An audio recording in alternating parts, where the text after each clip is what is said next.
Welcome, dear friends.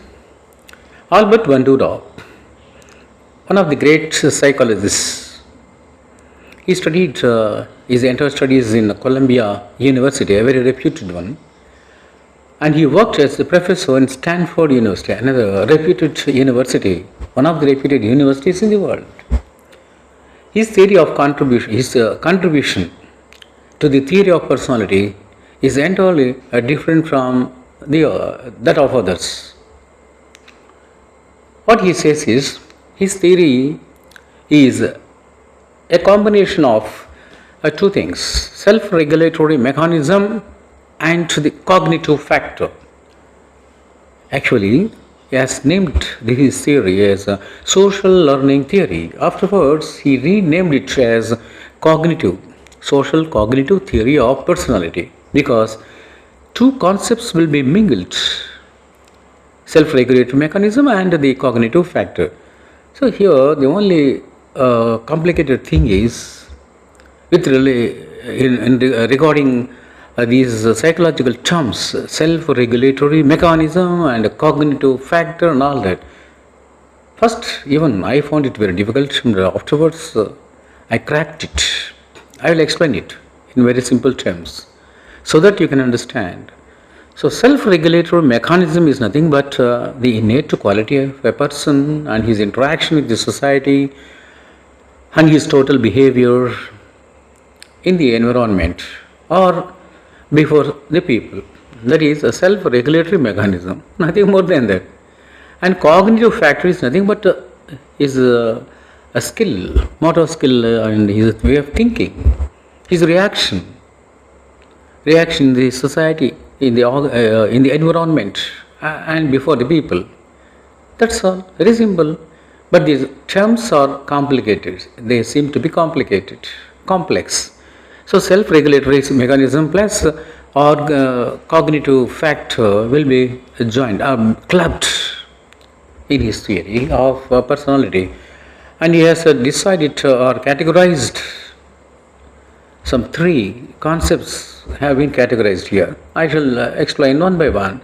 The first one is reciprocal determinism. What is reciprocal determinism?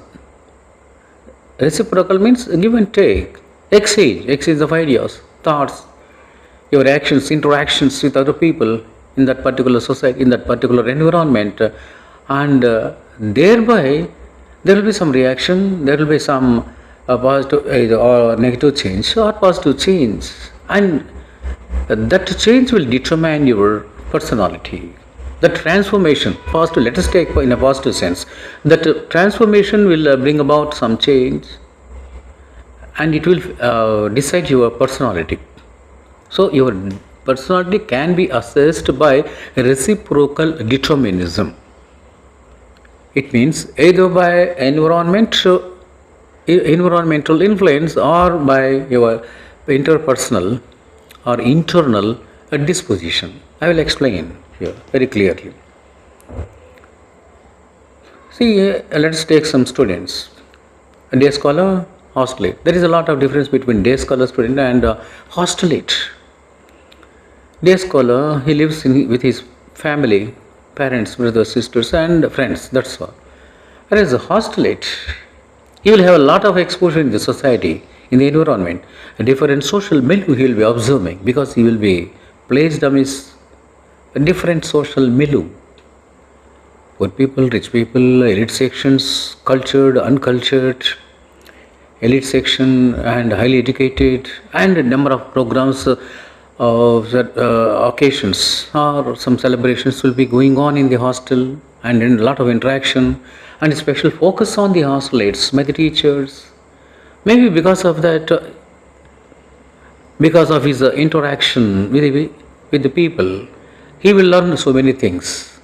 There is a lot of scope or exposure for the hostelate to learn, to interact with or to face so many persons and to learn in a different ways. So different aspects he will learn. There is a lot of exposure for the hostelate. But these things are somewhat limited, confined to the day scholar. So totally the learning behavior and thereby the framing of the personality in respect of hostility is something different, and in respect of this day scholar is something different. So the important point to be noted here, let us take another example: villager, village dweller, and city dweller.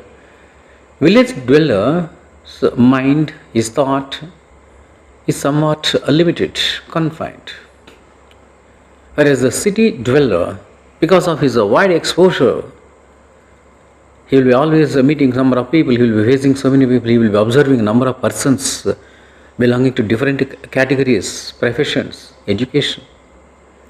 So by interacting with them and by observing these different people, different categories of people, he will learn so many things by interaction. And that is reciprocal determinism. That means his personality will be determined by the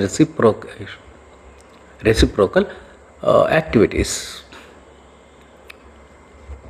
So here he says some two important things here. The set of behavior will be based on his behavior, environment, and cognitive domain.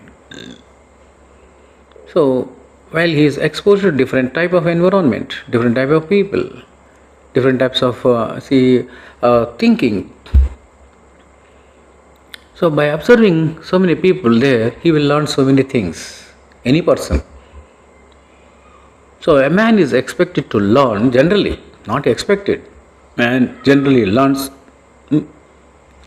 so many things only by observation. Observation is the most important criteria for formation of a personality. And what he will be learning, particularly attitudes and values, important values. And the attitudinal change will occur. So there is a lot of improvement by reciprocal activities. That is called reciprocal determinism, says. And the second important thing is the self-esteem, or not self-esteem, self-system. In the self-system, generally as the self-concept, and we study about ourselves, self-realization. What kind of person we are, what kind of development, what kind of transformation we have got. So testing ourselves, assessing ourselves, that is called self-system. And self-efficacy.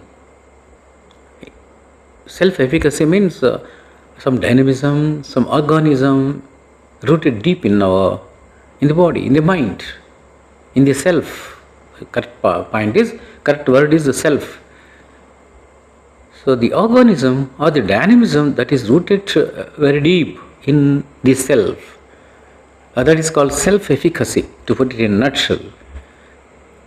And this is a sort of self-transformation. That means in the course of time, the days go on and go on. During that process of time, the course of time, man is subject to transformation, lot of development. So he continues to evolve all throughout his life. So that evolution in thinking, evolution in interpersonal relationship, evolution in interaction, and evolution in forming or improving his personality. That is what I told you at the very outset, that self-transformation. All this is called self-system. This is what Albert Bandura says. So it's a continuous process. Learning is a continuous process, and the personality generally depends upon learning. Yes, by learning, one's personality will be undergoing a very good transformation. That is the point, in brief. Now let's talk about the third issue, the third concept, as has been propounded by Albert Bandura. And this is 5 core principles of observational learning. That means man always learns by observation, and by learning his personality will be developing. So here 5 core principles are: number 1, observation. That means always man is not expected, he will be observing, that's all. observing different types of people, different social milieu, different situations, different kinds of environment he will be facing. So all the times he has to observe. By observation, he learns so many things. This is what Bandura says. And while observing the men and matters, we can say, we have to focus our attention. Yes, attention must be paid. We have to concentrate it. That is called attention. And retention. Retention means sustaining the same quality. Not like going to picture, observing some valuable movie, valuable direction, artistic values and all that. Okay, forgetting immediately after leaving the cinema hall. Not like that. See, some people, while observing a very great movie, a master movie, they will observe the characterization, the sublime theme and all that. The great message. Oh, what a great message and what a wonderful direction he has given. Neatly Kottu, for example, by Dhanush, a very beautiful message. How to look after parrots. The affinity between father and son, the imbroglio between father and son, rooted very deep in our culture.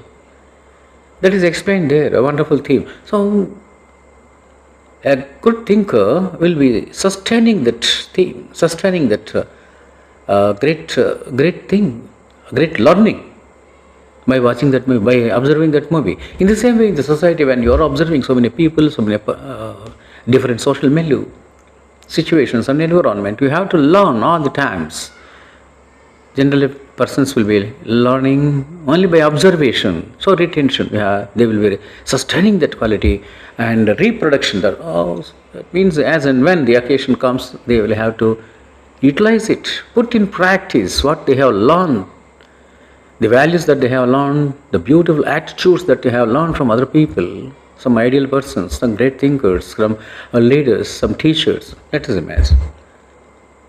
We have to exert these things. That means make use of all these things in real practice, in real life. We have to put it in practice. That is called reproduction and motivation under fifth principle. What is motivation?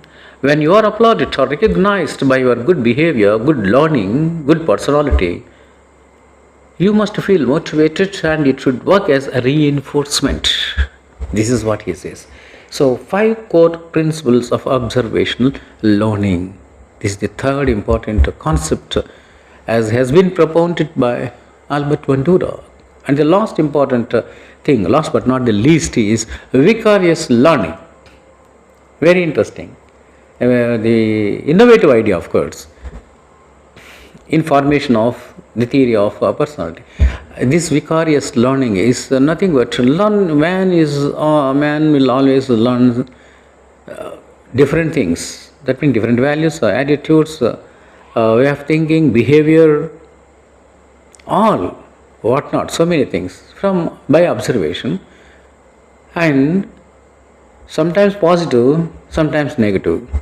And when we have observed something negative characters or negative dimensions in some person, and because of that we have to think of it. Why this man has been regarded in a bad way, he has got a bad reputation, or why he has been condemned to hell, suffered a lot in his life, just because of these negative qualities, these negative dimensions, drawbacks, bottlenecks in his character.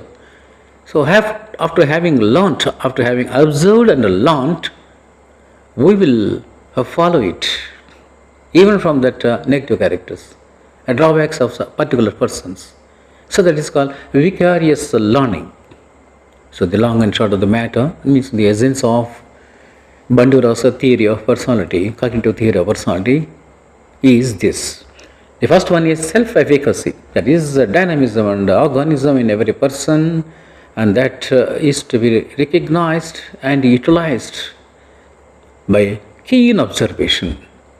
Because by observation only one will be learning, and on the basis of the learning the personality will be framed.